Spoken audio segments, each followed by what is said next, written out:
They were uncircumcised. In ancient Israel, that single word carried the weight of absolute disgust. It appears in Scripture over and over, and almost every time it refers to one people, the Philistines. Not just enemies, not just pagans, but something fundamentally other, something unclean, something that did not belong in the land God had promised to Abraham's descendants. For 600 years, they were Israel's greatest enemy. They captured the Ark of the Covenant and paraded it through their cities. They controlled the iron that made swords while forcing Israel to fight with bronze and farm tools. They killed King Saul and nailed his body to a wall as a trophy. They sent a 9-foot giant named Goliath to mock the armies of the living God. Then they vanished, erased from history, but their name survived. Today, millions of people claim a land called Palestine. Political movements insist that Palestinians are the indigenous people of the land, with an unbroken ancestral claim stretching back thousands of years. And the proof, they say, is in the name itself, Palestine, Philistine. The connection seems obvious, but here is the question no one asks. Were the ancient Philistines actually Palestinian? And if not, who were they really? The modern assumption is simple. Palestinians descend from the Philistines. The historical reality is far more complex. The ancient Philistines were of Aegean origin, spoke a non-Semitic language, and were completely extinct by the 6th century BC. Modern Palestinians are of Arab origin, speak Arabic, a Semitic language, and arrived in the region from the 7th century AD onward. Between these two groups lies a gap of over 1,000 years of complete absence. No genetic connection, no linguistic continuity, no cultural inheritance. This raises a profound question. How did a name outlive the civilization it described?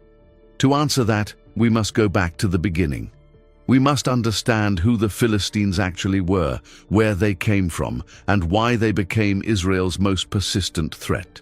The Bible provides our first clue. Genesis chapter 10, verse 14, and Amos chapter 9, verse 7, both refer to the Philistines as coming from Kaftor. Scholarly consensus identifies Kaftor as the island of Crete. This is not speculation. Archaeological evidence confirms what the Bible suggests. Around 1175 BC, the eastern Mediterranean was thrown into chaos. Egyptian records describe a massive invasion by groups collectively known as the Sea Peoples. These were not wandering nomads. They were organized naval forces that destroyed civilizations from Anatolia to Egypt. Cities burned, empires collapsed, trade routes were severed. Among these, Sea Peoples were the Philistines, arriving on the shores of Canaan at the exact moment the Israelites were entering the hill country from the east. 2 migrations, 2 peoples, 1 land. This was not an accident. This was a collision engineered by history itself.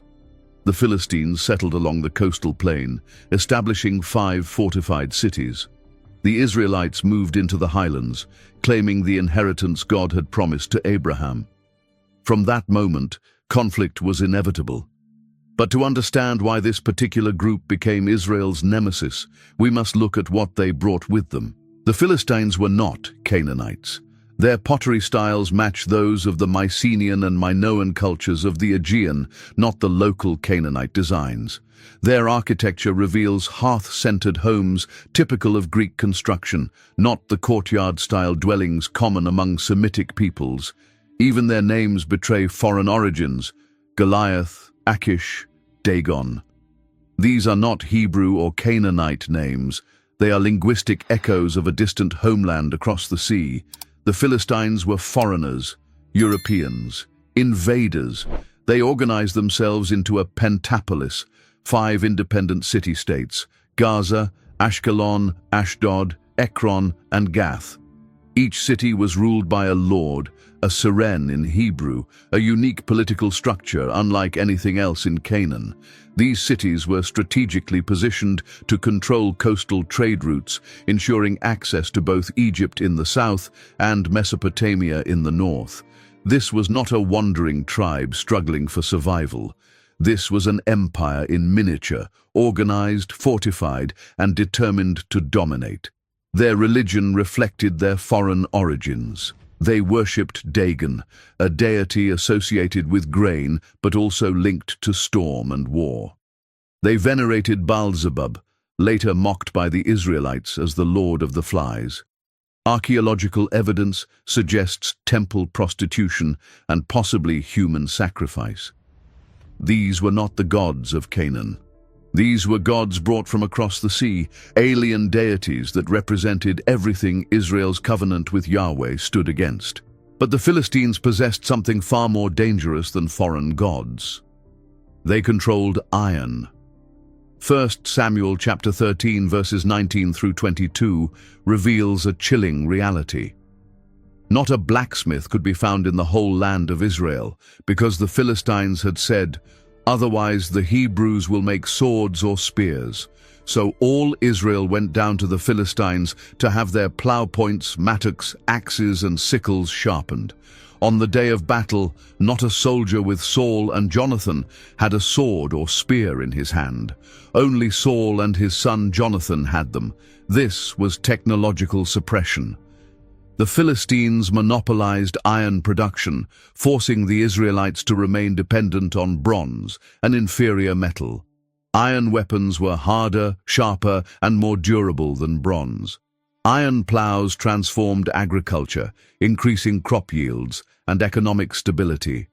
By controlling iron, the Philistines controlled the future. Israel was kept deliberately weak, unable to compete militarily or economically. Archaeological excavations confirm this biblical account. Iron slag, the waste product of iron smelting, has been found in Philistine cities, but is notably absent in Israelite settlements of the same period. The Philistines did not just defeat Israel on the battlefield, they prevented Israel from even arming itself properly. But technology alone does not explain 600 years of relentless conflict. The real answer is theological. God had promised Israel a land stretching from the river of Egypt to the Euphrates.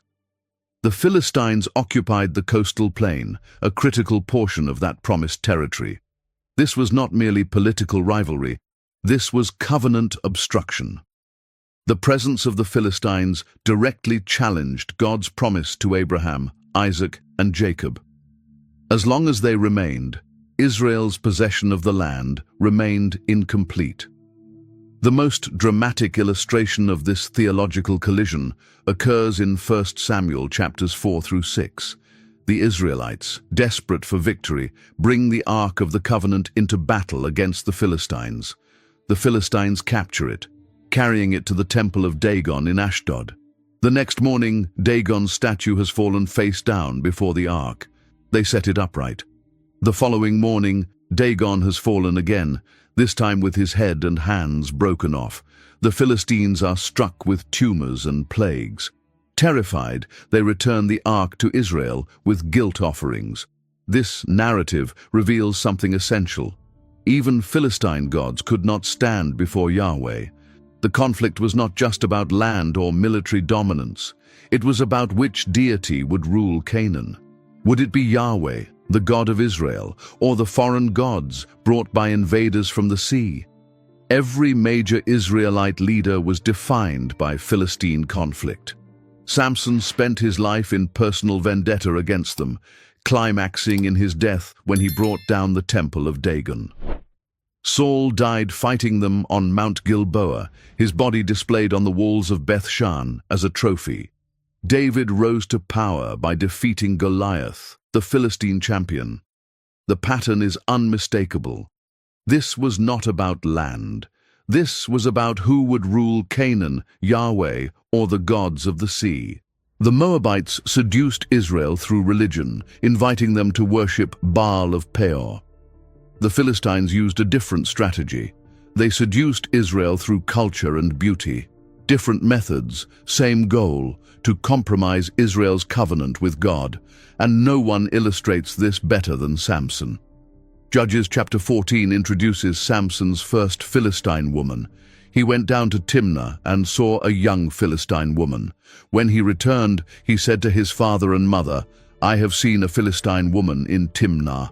Now get her for me as my wife." His parents objected. "Is there not a woman among your relatives or among all our people? Must you go to the uncircumcised Philistines to get a wife?" But Samson insisted, "Get her for me. She is the right one for me." The wedding feast lasted 7 days, a complete immersion in Philistine culture. When the Philistines could not solve his riddle, they threatened his bride until she betrayed him. The marriage ended in violence. Later, Judges chapter 16 records that Samson went to Gaza and saw a prostitute. The Philistines plotted to ambush him at dawn, but Samson rose at midnight, tore the city gates loose, and carried them to the top of a hill facing Hebron. He was powerful, yes, but he was compromised. Then came Delilah. Judges chapter 16 verse 4 says, Samson fell in love with a woman in the valley of Sorek, whose name was Delilah. The 5 rulers of the Philistines went to her and said, "See if you can lure him into showing you the secret of his great strength. Each one of us will give you 1,100 shekels of silver." This was an enormous fortune. Delilah agreed. 3 times she asked the secret of his strength. 3 times he lied. Each time she tried to bind him, and each time he broke free effortlessly. Finally, she wore him down with persistent nagging. He told her everything. "No razor has ever been used on my head, because I have been a Nazirite dedicated to God from my mother's womb. If my head were shaved, my strength would leave me." The real issue was not the haircut. The issue was the systematic choosing of Philistine culture over his Nazirite vow. A Nazirite was to be set apart to God, not drinking wine, not touching dead bodies, not cutting their hair. Samson violated every part of this vow. The hair was just the final visible symbol of his complete compromise. Delilah lulled Samson to sleep and called for someone to shave off the 7 braids of his hair. When he awoke, Judges chapter 16 verse 20 records one of the most tragic verses in Scripture. He awoke from his sleep and thought, "I will go out as before and shake myself free." But he did not know that the Lord had left him. The Philistines seized him, gouged out his eyes, bound him with bronze shackles, and set him to grinding grain in the prison like an animal. His hair began to grow back. The Philistines brought him to the temple of Dagon for a great sacrifice. About 3,000 men and women were on the roof, watching Samson being mocked. Samson prayed, "Sovereign Lord, remember me. Please, God, strengthen me just once more." He reached toward the 2 central pillars on which the temple stood, braced himself against them, and pushed with all his might. The temple collapsed, killing everyone inside. Judges chapter 16 verse 30 says he killed many more when he died than while he lived. The lesson is unmistakable. Israel's greatest threat was not military conquest. It was cultural compromise. The Philistines understood something profound. You do not defeat Israel with swords. You defeat them by making them want to be like you. The conflict unfolded in phases, each marking a shift in Israel's struggle for survival. During the period of the Judges, roughly 1200 to 1050 BC, the Philistines expanded aggressively. Shamgar killed 600 Philistines with an ox goad. Samson carried out devastating raids against Gaza, Timnah, and ultimately died, destroying the temple of Dagon. But these were individual acts of resistance, not organized military campaigns. The Israelites remained oppressed, disorganized, and desperate. Under Saul's reign, from 1050 to 1010 BC, the war reached a stalemate. Constant border skirmishes defined this era. When Goliath issued his challenge, the Philistines were still confident in their superiority. Saul's death on Mount Gilboa demonstrated that confidence was not misplaced. The Philistines displayed his body on the walls of Beth Shan, a humiliating statement of dominance. The turning point came with David. After defeating Goliath, David became a Philistine mercenary for a time, a strategic move for survival. But once he became king, David crushed the Philistines at Baal-perazim, recorded in 2 Samuel chapter 5. From that moment, the Philistines never again threatened Israel's heartland. Their power was broken, though not entirely destroyed.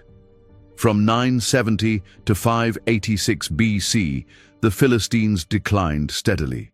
The prophets pronounced judgment. Isaiah, Jeremiah, Ezekiel, Amos, and Zephaniah all declared that the Philistine cities would fall. Assyria conquered them in 701 BC. Babylon destroyed Ashkelon in 604 BC.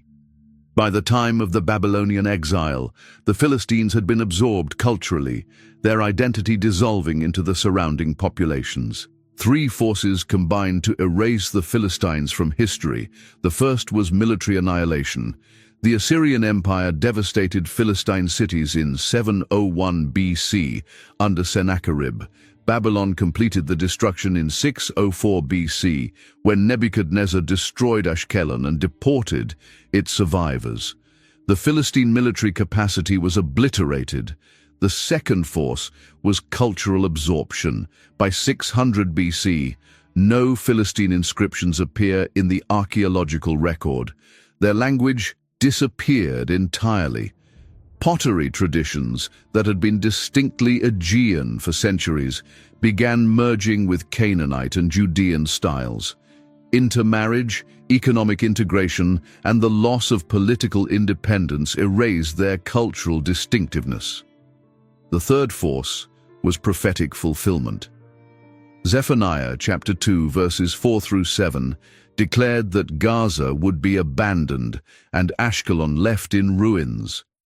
Jeremiah chapter 47 verse 4 announced that the Lord was about to destroy the Philistines, the remnant from the coasts of Kafta. Every prophecy came true with precision. The evidence of silence is overwhelming. In 2019, scientists conducted genetic analysis on skeletal remains from ancient Ashkelon. The DNA study revealed European ancestry, specifically from southern Europe in the Greece and Sardinia region. This confirmed the biblical account that the Philistines came from across the sea. But the study also showed that by later periods, the Philistine genetic signature had completely disappeared through intermarriage with local populations. There is no genetic continuity between ancient Philistines and any modern population in the region. No linguistic traces survived, no religious practices, no social structures, no pottery techniques continued into later periods. The Philistines were extinct. By the time of Christ, they had been gone for over 500 years. But their name was about to be resurrected, not by descendants, but as a weapon. In 135 AD, the Jewish people staged their final revolt against Roman occupation under the leadership of Simon bar Kokhba. Rome crushed the rebellion with extreme brutality. Emperor Hadrian sought not merely to defeat the Jews militarily, but to erase their identity from the land itself. Jerusalem was renamed Aelia Capitolina. Jews were banned from entering the city, and the province of Judea was renamed Syria Palestina, Palestine. This was deliberate humiliation. Hadrian chose the name of Israel's ancient enemies, the Philistines, to rename the Jewish homeland. It was psychological warfare designed to sever the Jewish connection to the land. The strategy was clear: erase Jewish identity by replacing it with a reference to extinct enemies, make the land itself an insult. This detail is critical. Rome did not rename the land after living Philistines. They renamed it after a memory, a people who no longer existed. There were no Philistines in 135 AD. There had not been Philistines for over 700 years. The name was chosen precisely because it represented everything opposed to Jewish presence in the land.